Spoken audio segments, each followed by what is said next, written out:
Coiotes não usam máscara de gás. É bem claro que fizeram testes com o gado e existem provas desta ação. A polícia encontrou várias evidências, como máscaras de gás, bastões fluorescentes e outros apetrechos. Tudo aponta para humanos e não alienígenas. E o seu pessoal conseguiu descobrir do que é que se tratava a pesquisa? Nós suspeitamos, mas não posso revelar. Não foram extraterrestres, foi o que Gabe disse. Fomos nós. Mas quem?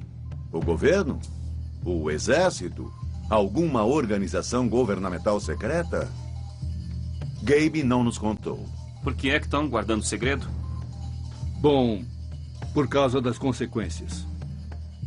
Gabe disse que as consequências são muito perigosas. Tiramos fotos da presença de helicópteros na área. Esta foi tirada 10 dias atrás.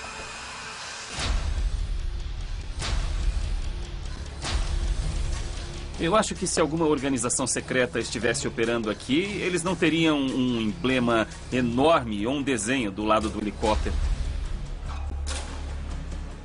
Se os ETs têm uma tecnologia tão avançada, por que deixariam provas físicas para trás? Temos que alternar opiniões sobre OVNIs e extraterrestres ou sobre naves, luzes desconhecidas e pessoas que viram aeronaves não convencionais. Temos que encontrar mais evidências. Foi possível ver de onde os helicópteros vieram, mas não terminaram o processo. Nós encontramos um feto dentro de uma vaca mutilada. Mas não é um feto de boi. Algumas partes eram, e outras não. E o que é isso aqui? É uma cabeça?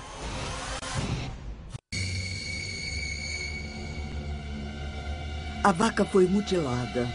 Tiraram toda a parte de dentro, esvaziaram. Gabe Valdez nos deu uma nova abordagem da mutilação do gado que ele investigou. As evidências mostraram que não se tratou de ação extraterrestre. E ele viu helicópteros militares sobrevoando o local das mutilações. Durante os anos de investigação da mutilação do gado, qual foi a evidência mais estranha que você encontrou? A mutilação dos animais aconteceu a 60 quilômetros daqui e foi possível ver de onde os helicópteros vieram. Eles não terminaram o processo e deixaram um feto dentro de um animal. Um feto? Sim. Peraí, um feto? Um feto de boi? Não, parecia um feto humano, com macaco e sapo. Não tinha osso na cabeça e estava cheio de água. Qual o tamanho desse feto? Provavelmente 1 metro, mas algo saiu errado durante o procedimento. Você está sugerindo que a vaca era usada como incubadora de uma criatura clonada? Exatamente. Meu Deus.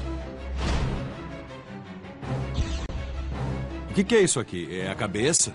Essa é a parte frontal da cabeça.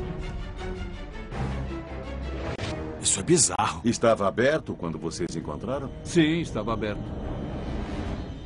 As fotografias são espantosas e é incrível como uma evidência desse tipo foi ignorada. Mas mesmo assim, ainda não me convenci de que isso é resultado de alguma experiência exótica de uma base subterrânea em Dulce. Aqui são os olhos. Sim. Era preciso abrir as pálpebras para ver. Então quer dizer que havia olhos por trás dessa pele ou desse corpo? Sim, havia. Vejam a orelha. Isso é uma orelha? É, sim. É uma orelha de gente.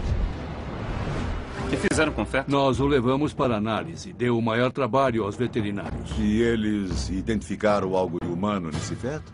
Eu acho que os olhos eram humanos. Sinceramente, isso aí parece uma experiência genética maluca que deu completamente errada. É.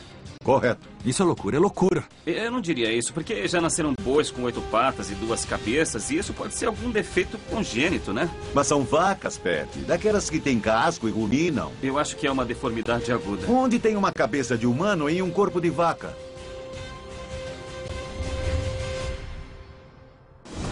As fotos do feto são uma coisa horripilante. Com certeza é uma monstruosidade. Mas eu não posso afirmar que seja o resultado de algum tipo de experiência híbrida genética ou de mera mutação genética. Talvez até um defeito congênito.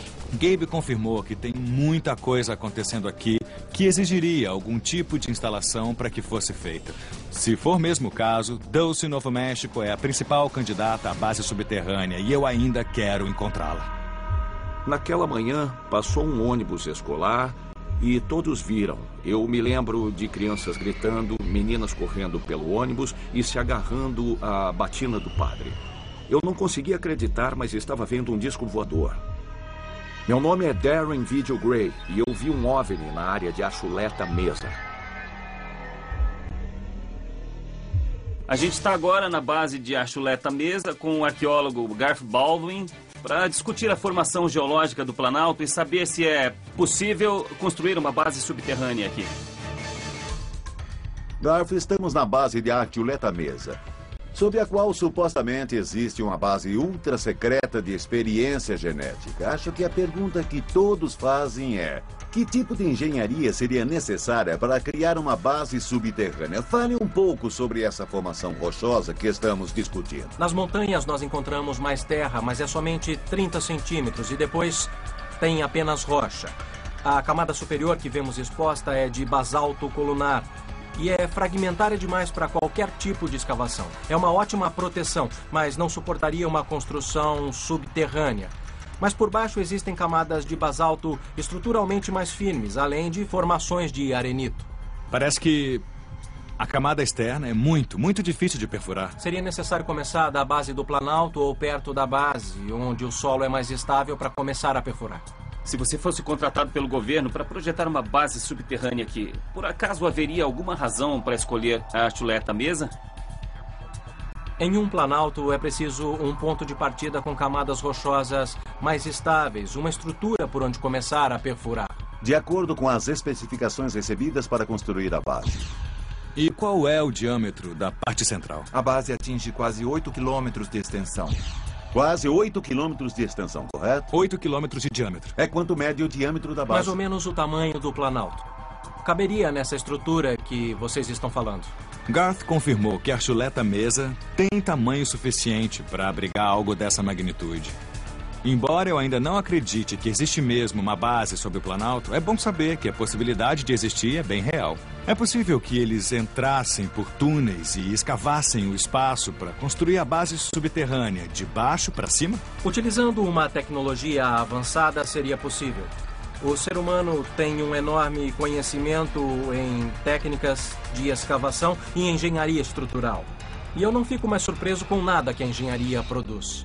Eu estou bem satisfeito com as informações do Garth sobre a formação do Planalto, mas nada indica que ele acredite na existência de uma base subterrânea aqui, mesmo com o tamanho colossal do Planalto. Garth disse que não sabe que tipo de tecnologia seria preciso para escavar com tanta rapidez e precisão. Mas John Rhodes provou que essa tecnologia já existe. Sendo assim, é bem provável que eu esteja à sombra da base Dulce.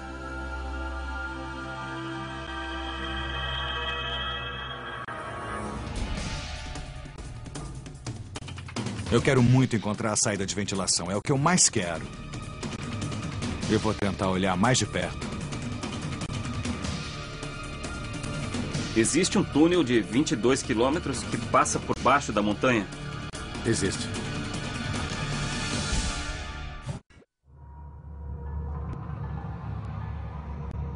Alguma coisa, algum objeto, passou sobrevoando o carro. 3 luzes vermelhas de formato triangular.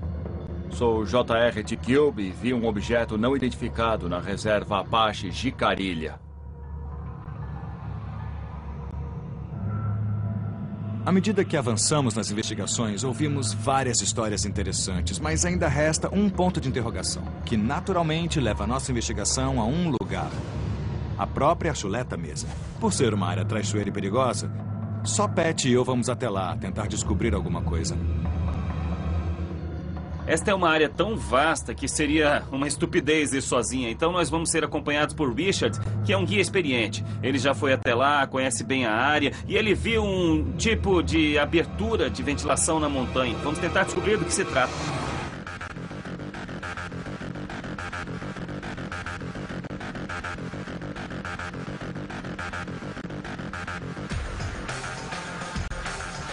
A subida não foi nenhuma viagem de luxo. O caminho é complicado e é cheio de solavancos. O trajeto alterna trechos de neve e de cascalho. E o Kevin ficou meio enjoado durante a subida.